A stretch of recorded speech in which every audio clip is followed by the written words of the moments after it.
Guys, did you all know that I do repair my own clothes? Yeah, like I do have this sewing machine that I received from one of my church member, yeah, Phyllis. And after that, I've been learning everything on YouTube. Like I do repair all my clothes, I can adjust them, and yeah. Anyway, that wasn't the agenda. I'm gonna show you how I'm gonna, do we call it thread or what? Yeah, I'm gonna do the threading of the machine, then I'll just do a little bit of repair to one of my clothes.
So guys, always check the user manual for the machine before threading, but here is just a basic on how you can do it on almost all the sewing machine.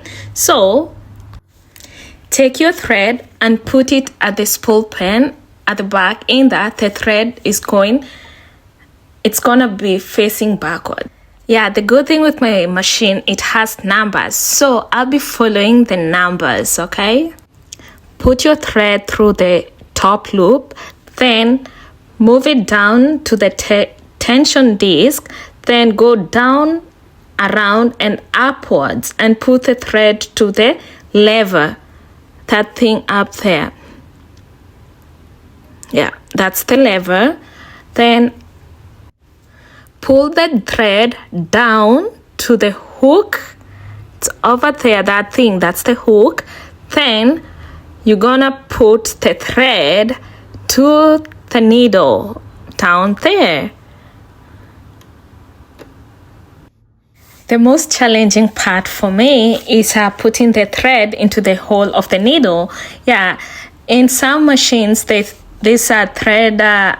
something that's gonna help you do that, but for me, I think it got lost, and you can use some magnifying lens to put the thread into the needle, but yeah, it's a struggle. Yeah, that was the process. Okay, I just checked to make sure my bobbin was fully thread, and as you can see, it's good enough, and it can sew. Yeah.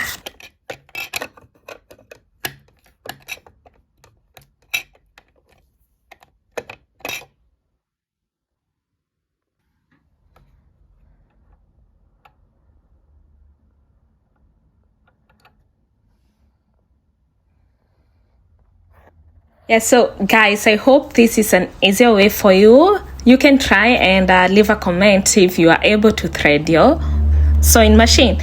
Yeah, so to my next part, I'll be deep cleaning my kitchen, and yeah, as you can see, we are about to begin.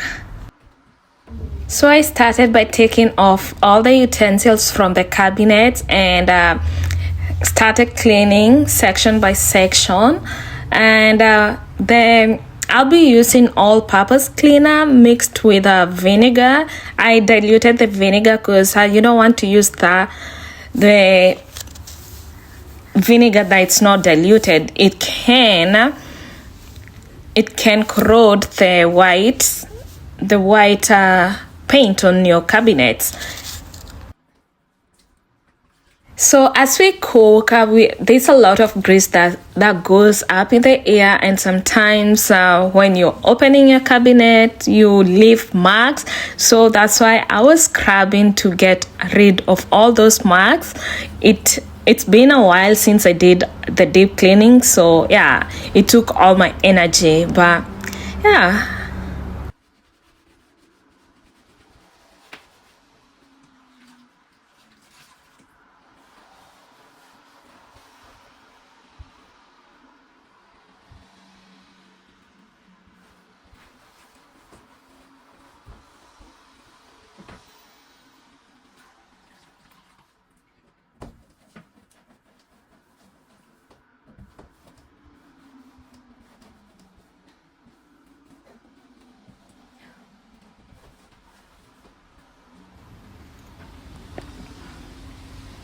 Yeah, look at that grease. Yeah, it happens when I'm deep frying most of the time, and I don't know. Yeah, but yeah, it's gonna come out.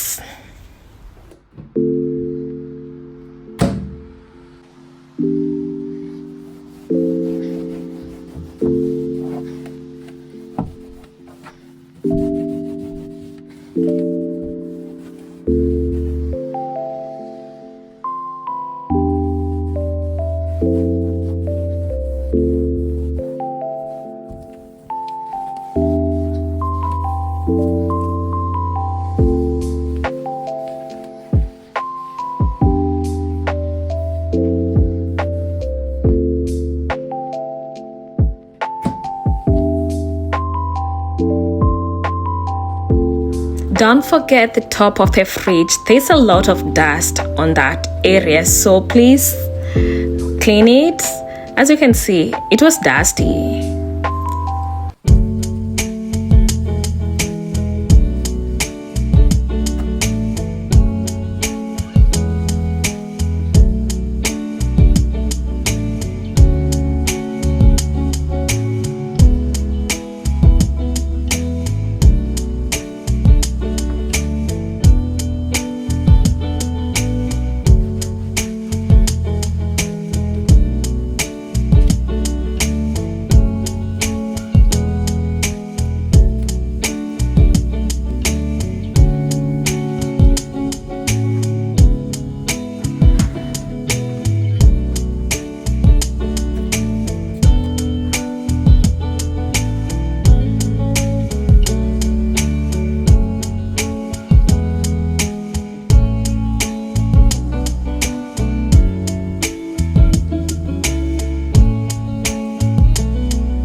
Yeah, time to clean my bottom cabinets too.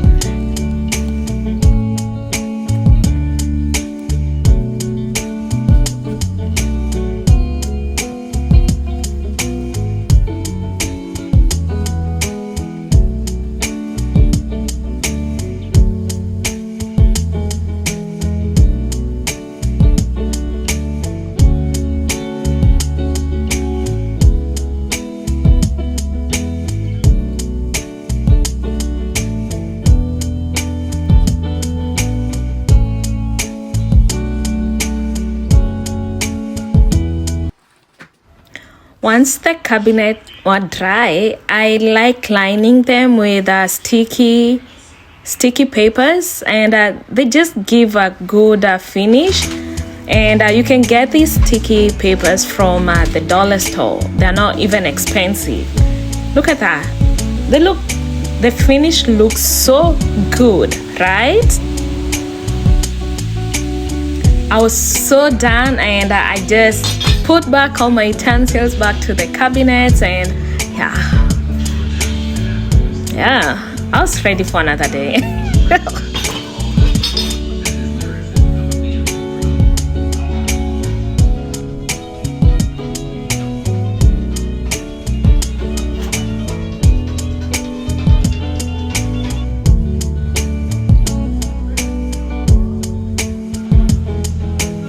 I didn't forget behind my cooker. It was dirty actually, and of course my microwave, I cleaned it and it all looks good. And yeah, like I want to live in this house now because everything is clean, smelling good.